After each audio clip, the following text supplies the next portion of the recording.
ये डिक्टेटरशिप चल रही है, डिक्टेटरशिप। ये हिटलर वाला काम कर रहे हैं, जो कर दिया सो कर दिया, ठीक है।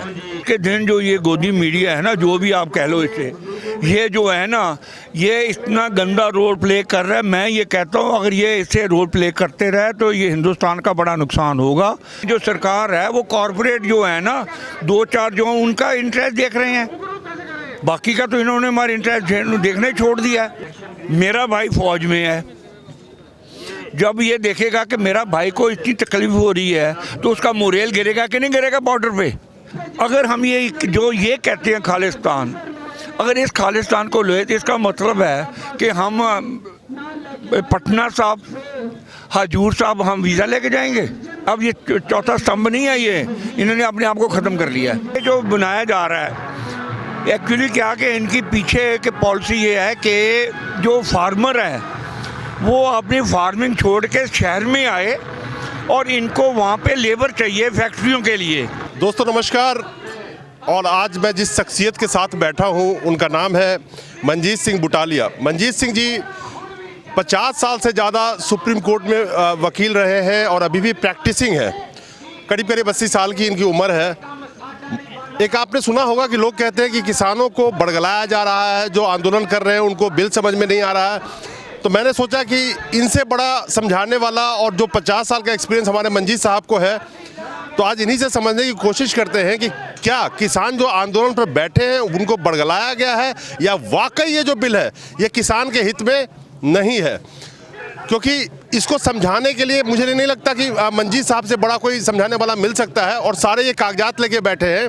लेकिन ये बता दूं कि 4 किताबें भी मंजीत साहब ने लिखी हैं, और 4 किताबों में आप स्क्रीन पे भी देख सकते हैं, ना कोई हिंदू ना मुसलमान, बैटल्स फॉर ह्यूमैनिटी, इन्होंने Sikhism codified humanism in peril, women's warriors of humanity, ये 4 किताब जो मेरे हाथ में है इन्होंने लिखी है। मैं इसलिए ये बता रहा हूँ कि ये जो कहेंगे वो बिल्कुल ठोक के, और सारा बिल इनके हाथ में रखा हुआ है और वो पढ़ के बताएंगे। तो आज इनसे बात करते हैं कि इस बिल में आखिर क्या है, और ये किसान जो बैठे हुए हैं धरने पे, जिनको सरकार कहती है कि वो बड़गलाए हुए हैं, वकील साहब से जानने की कोशिश करते हैं। मंजी साहब बहुत बहुत स्वागत है आपका। और मेरा ये सौभाग्य है कि आज आप किसानों के बारे में जो एक अफवाहें फैलाई जा रही है उस पर आप रोशनी डालिए कि ये जो 3 बिल है ये किसानों के लिए हक में है या नहीं है। सबसे पहले ये बाद में बात करूँगा, जो कॉन्स्टिट्यूशन ऑफ इंडिया है उसमें 3 लिस्टें हैं जिसके ऊपर जो है ना लॉ पास करे जाते हैं। एक लिस्ट है जो एक्सक्लूसिव, जो अपना सेंटर कर सकता है, एक है सिर्फ स्टेट कर सकती है, और एक लिस्ट है जो कंकरेंट है कि दोनों कर सकते हैं। मगर ये जो इशू है फार्मर वाला, ये स्टेट लिस्ट में है। पहले तो सेंटर को कोई हक नहीं था कि ये लॉ पास करती, क्यों कि ये जो सारा इशू है ये सारा स्टेट का राइट बनता है, और ये स्टेट का राइट छीन के इन्होंने सेंटर ने अपना ये जो है लॉ पास करे हैं। अब रह गया कि ये जो है ये कहते हैं कि जी ये ऑपोजिशन पार्टीज़ ने बरगलाया इन सबको। मैं ये कहता हूँ ये बिल्कुल गलत है। पार्टी से किसी ने नहीं इनको बरगलाया, बल्कि मैं उल्ट समझता हूँ।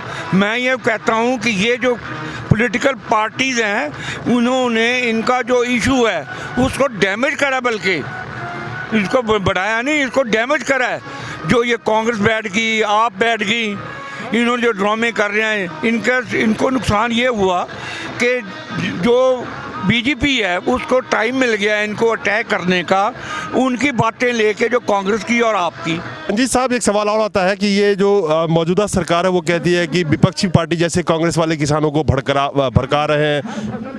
अब मैं आपको अपनी लाइफ स्टोरी बताता हूँ, फिर आप समझ जाएंगे कि मैं जो डेली यहाँ पे आ रहा हूँ। हालांकि मेरे जो बुज़ुर्ग थे वो फार्मर थे, उनकी डेथ हो गई है, मैं सेटल हो गया दिल्ली में आके, मगर मेरे में जो खून है, खून तो मेरा वो जो है ना फार्मर वाला खून है। तो मेरी कॉन्शियस नहीं अलाउ करती कि मैं घर बैठूं।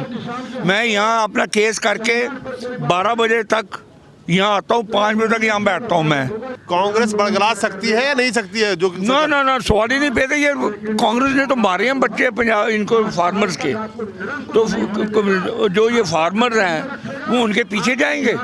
मैंने जो फिर केसेस करे हैं सारे मर्डर, इनके इंदिरा मर्डर केस में मैं रहा हूँ, राजीव के ऊपर गोली चलाई थी मैंने, वो केस करा है, कितने सारे मैं केस करे हैं मैंने।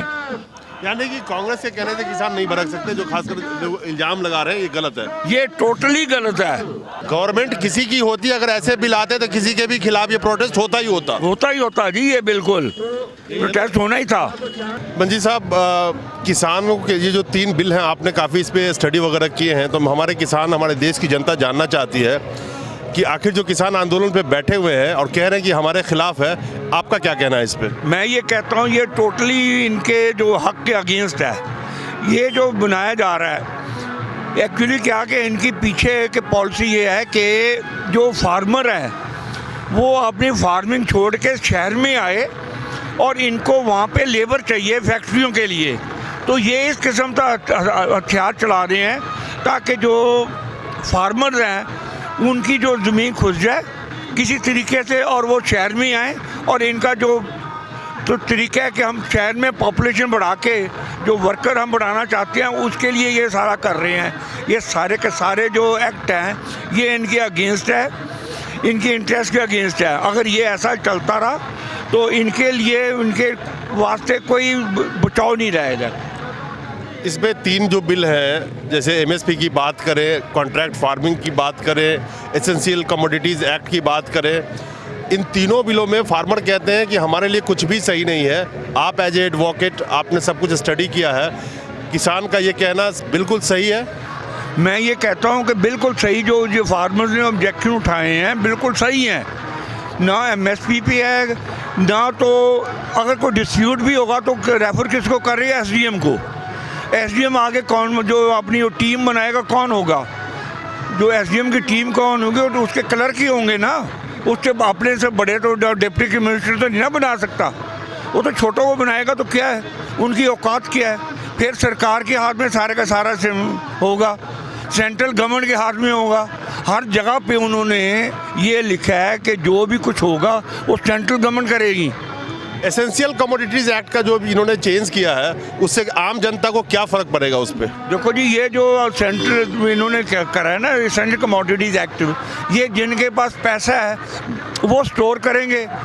स्टोर करने के बाद जब उनका दिल करेगा, जब देखेंगे मार्केट बढ़ रही है या उस हिसाब से फिर वो अपनी उसको स्टॉक्स को भर देंगे। यानी कि ब्लैक मार्केटिंग करेंगे, रेट पे मार्केटिंग, ये तो ब्लैक मार्केटिंग हो जाएगी उन। जैसा कि क्लियरली वकील साहब कह रहे हैं, मंजीत साहब, कि जो एसेंशियल कमोडिटीज़ एक्ट में जो संशोधन वगैरह किए गए हैं जिसकी वजह से आम जनता भी, जो फार्मर नहीं है, जो खरीदते हैं, जो कंज्यूमर हैं, उनको भी महंगाई का बहुत बड़े स्तर पे सामना करना पड़ेगा। मैं सही कह रहा हूँ? मैं एक छोटा एग्जांपल आपको देता हूँ। मैंने एक दिन किसी कंपनी की एक पैकेट देखा, 1 किलो, ये जो है ना अपना मक्की के आटे का 1 किलो, मार्केट में मैं कह रहा हूँ 30 रुपये के करीब मिलता है मार्केट में किलो। तो उसके ऊपर पता कितनी प्राइस लिखी है? 150 रुपया। अब मुझे बताओ जो कंज्यूमर है वो क्या करेगा? जो 10 रुपये नहीं मिलते, उसको तो 10 रुपये 10 को तो 6 मिलने हैं। और वो जो है वो कंज्यूमर, देखो वो चलो फार्मर तो हुआ, जो कंज्यूमर है उसके ऊपर के देखो ना कितना उसका नुकसान होगा। 150 रुपया किलो, कहाँ 6 रुपये वो मार्केट से किसान से लेंगे, ऊपर ओवरहेड डाल के 10 रुपये हो गए तो 140 रुपये प्रॉफिट ले लिया। ये कॉन्ट्रैक्ट फार्मिंग किस तरह से अफेक्ट करेगा किसान के सेक्टर को? ये क्या है कि ये शुरू में करेंगे होंगे, आपको हम ज़्यादा पैसे देंगे, उसके बाद क्या करेंगे, अपना हाथ खींचना शुरू कर देंगे। इधर से जो मंडियाँ हैं, ये मंडियों को शुरू में तो इनको बड़ा खुश रखेंगे फार्मर्स को, मगर बाद में जो है अपना हाथ खींच लेंगे, मंडियाँ उतनी देर में फेल हो जाएंगी। मंजी साहब, आपने सुना होगा कि किसानों को मजबूर होकर के, क्योंकि मीडिया जिस तरह से भ्रामक खबरें चला रही हैं और कभी किसान को आतंकवादी, कभी खालिस्तानी, कभी कुछ कहा जा रहा है, जिससे परेशान होकर के किसानों ने अपना अखबार निकाल दिया लास्ट में हार करके, और डिजिटल प्लेटफॉर्म पे भी फेसबुक यूट्यूब पे किसान एकता मोर्चा के नाम से अपना सब कुछ IT सेल बना लिया है। तो ये आज़ाद भारत में गोदी मीडिया के मुंह पे तमाचा नहीं है? तो माजा क्या, ये शर्म की बात है कि हम ये कहते हैं हम हिंदुस्तान, आज़ाद हिंदुस्तान में हैं, और जो मीडिया है वो एक लाइन को अडॉप्ट करा हुआ है, और वो जो बेचारे फार्मर जो ठंड में मर रहे हैं उनको अपनी आवाज़ बताने के लिए उनको एक प्रेस खोलनी पड़ी ताकि वो अपना मैसेज पास ऑन कर सकें। ये कितना बड़ा, एक बहुत बड़ा एक ऐतिहासिक कदम है कि 300 से ज़्यादा न्यूज़ चैनल, हज़ारों अखबार छोटे बड़े निकलते हैं, लेकिन अखबार पे भी ये इल्ज़ाम है कि वो तो बिक के लिख रहे हैं, किसानों के आंदोलन को वो भी कवर नहीं कर रहे हैं। गोदी मीडिया जो न्यूज़ चैनल्स हैं इक्का दुक्का को छोड़ दें तो वो भी उनको कवर नहीं कर रहे हैं। तो ये तो बहुत बड़ा एक शर्मनाक ये हालत हम कह सकते हैं। देखो जी, चीज़ क्या है, आज के दिन ये जो मीडिया है ना, मीडिया हमारे अगेंस्ट चल रहा है, बिल्कुल टोटली। मीडिया यहाँ आते हैं, यहाँ भड़काऊ बात करके आपने वो बाइट लेने की कोशिश करते हैं फार्मर से जो बेचारे सीधे साधे हैं। दूसरी चीज़, जो सरकार का क्या काम है, सरकार जो है ना हर डेली ना कोई नई चीज़ लेके आते हैं जिससे फार्मर को बदनाम करा जाए। अब देखो ना, पहले कहते जी ये खालिस्तानी है, फिर कहते जो माओवादी हैं, पहले इन्होंने कह दिया था कि जी ये जो है ना वो क्या नाम है, ये दलाल हैं। और अब देखो, एक दिन इन्होंने एक दिखाया था कि वहाँ पंजाब में ट्रैक टूटा हुआ है, मगर वो पता नहीं क्यों वो शांत हो गया, उसको इसके साथ अटैक नहीं करा इन्होंने। तो मंजी साहब, सवाल यहाँ पे ये है कि आज किसान जो ये आंदोलन हो रहा है कई मामले में ऐतिहासिक है। एक सेकंड, अब ये कहते हैं खालिस्तानी की बात करते हैं, ठीक है। अब सवाल ये पैदा होता है कि हम अरदास रोज़ करते हैं कि जो हमारे गुरुद्वारे हैं ना, जो हमारे से छोड़े गए हैं, जैसे गुरु नानक साहब का जन्म स्थान हो गया, करतारपुर साहब हो गया, तो हम रोज़ अरदास ये करते हैं कि बिना रोक टोक के हमें दर्शन जो है ना गुरु महाराज हमें उनको दर्शन करवाएं। अगर हम ये कहते हैं खालिस्तान, अगर इस खालिस्तान को ले तो इसका मतलब है कि हम पटना साहब, हजूर साहब हम वीज़ा लेके जाएंगे। ये कौन सा सिख कहेगा कि मुझे ये करो कि मेरे से जो मेरे 2 इतिहासिक गुरुद्वारे हैं जो हमारे तख्त हैं वो हमारे से छीने जाए। ये सिर्फ जो दुनिया को भड़काने के लिए ये बयान दिए जाते हैं। आपने देखा होगा कि जितनी भी नीतियां ये सरकार लेके आई है, जिसके खिलाफ जब भी आवाज़ उठे उस आवाज़ को दबाने की भरपूर कोशिश की गई इस सरकार के द्वारा। किसी आवाज़ को उठने नहीं दिया जाता है, और जिसमें भरपूर साथ इनका गोदी मीडिया देती है। देखो, आज के दिन जो ये गोदी मीडिया है ना, जो भी आप कह लो इसे, ये जो है ना ये इतना गंदा रोल प्ले कर रहा है। मैं ये कहता हूँ अगर ये इसे रोल प्ले करते रहे तो ये हिंदुस्तान का बड़ा नुकसान होगा। अब एक छोटी सी मैं एग्जांपल देता हूँ। मैं फार्मर का बेटा हूँ, मेरा भाई फौज में है। जब ये देखेगा कि मेरा भाई को इतनी तकलीफ हो रही है तो उसका मोरेल गिरेगा कि नहीं गिरेगा बॉर्डर पे? ये क्यों नहीं देखने की कोशिश करते, ये क्यों नहीं सोचते कि एक जो फार्मर का बेटा है जो बॉर्डर पे बैठा है और उसका भाई तंग हो रहा है, उसका बाप तंग हो रहा है, तो उसका इंटरेस्ट कोई नहीं वोट करने इन्होंने, सिर्फ वो लड़ाई लड़ने के लिए वहाँ बैठे हैं। मंजी साहब, जो ये मौजूदा सरकार है बीजेपी की, मोदी जी की सरकार, उस पर हमेशा ये बात उठ के सामने आ रही है कि ये सरकार बिल्कुल तानाशाही की तरह काम कर रही है। ये डिक्टेटरशिप चल रही है, डिक्टेटरशिप। ये हिटलर वाला काम कर रहे हैं, जो कर दिया सो कर दिया, ठीक है। अगर किसान कह रहे हैं कि हमें ये बिल नहीं चाहिए तो जबरदस्ती देने की क्या जरूरत है, क्योंकि डेमोक्रेसी में जनता के लिए सब कुछ होता है। जनता के लिए हमें चाहिए नहीं। जब जनता ये कह रही है कि हमें ये नहीं चाहिए, तो फिर ये ज़बरदस्ती किस बात की कि नहीं हमने आपको झूठ देना, आपके मुंह में झूठ डालना। ये किसान के आंदोलन में एक चीज़ जो सबसे बड़ी बात हो रही है वो भी ऐतिहासिक है कि खुल के कॉर्पोरेट सेक्टर के नाम आ रहे हैं, अदानी अंबानी के, कि इनके हाथों में देश को बेचा जा रहा है एक तरह से।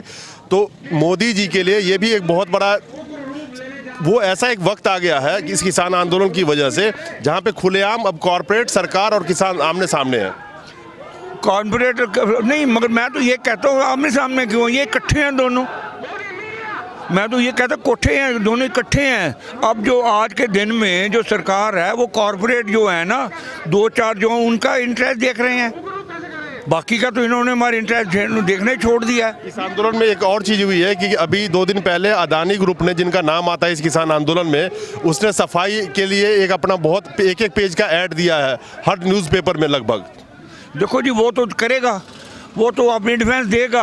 अब मुझे बताओ, अडानी ने, अभी ये एक्ट पास भी नहीं हुआ था, तो अडानी ने अपने मोगा में कैसे अपने सिलोस बना लिया जी। फिर ये सरकार ने पानीपत में 7 मई को 100 एकड़ ज़मीन का जो चेंज ऑफ यूज़र कर दिया इन्होंने जब लॉकडाउन था।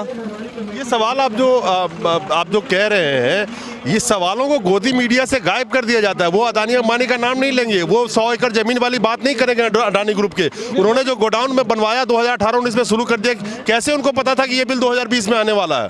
ना, मोगे का तो बन चुका हुआ है, मोगे का तो बन चुका है। ये जो पानीपत का अब शुरू है, मगर ये है कि इन्होंने कभी मोदी की जो आज की जो इनकी है ना मीडिया, इन्होंने कभी आज तक नाम नहीं लिया कि वहाँ पे कोई किसी किस्म का सिलोस बन रहे हैं। मेरा सीधा सवाल है कि देश की बर्बादी की जब बात चलेगी तो इस गोदी मीडिया का नाम भी काले अक्षरों में लिखा जाएगा। ये इनकी वजह के सारा होगा सारा।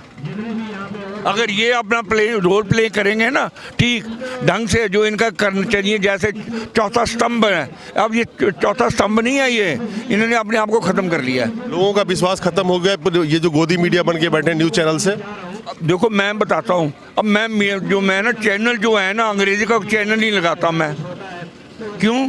कि उन्होंने कलर्ड वर्जन देनी है सारी, उन्होंने असलियत तो बतानी कोई नहीं, उन्होंने झूठ का परिंदा बना के बातें कर के आपके सामने रखनी है, जो अंग्रेजी के चैनल मैंने ये देखा है। अच्छा मंजी साहब, एक सवाल और बहुत अहम है कि जिस सरकार को जनता की आवाज़ को सुननी चाहिए, उसको सच्चाई दिखानी चाहिए, उसी सरकार की जो आईटी सेल है वो भी लोगों की आवाज़ को बदनाम करने के लिए तरह तरह के नारों को दिखाती है। मैं बीजेपी आईटी सेल की बात कर रहा हूँ। अब किसानों ने भी आईटी सेल अपना बना लिया, किसान एकता मोर्चा के नाम से। देखो जी, देखो काउंटर करने के लिए क्या करते, अब उनके पास एक्सपर्ट बैठाए थे, उन्होंने आईटी सेल ने बड़ा कुछ कहानियाँ बना दी, जो ये उठे थे बाइट्स, उनको इन्होंने डॉक्टर करके दिखाया, तो उसका तरीका फिर कैसे काउंटर करते।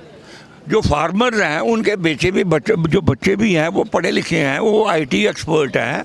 ये इनका कहना कि जी वो फार्मर तो ये होगा जो तैमूर पहनता होगा, टूटी जुत्ती पहनी होगी और फटा कुर्ता पहनेगा। इनका ये जो इमेज है, ये इनका इमेज ये है फार्मर की। और मैं कहता हूँ ये इमेज इनकी अपनी जो ना मानसिकता की जो है ना बीमारी, मैं कहता हूँ ये वो अपनी बीमारी, मानसिकता की बीमारी बताती है कि इनका एक फार्मर के अगेंस्ट क्या, इनका जो विजन क्या है फार्मर की, कि इनके दिमाग में फार्मर की विजन क्या है।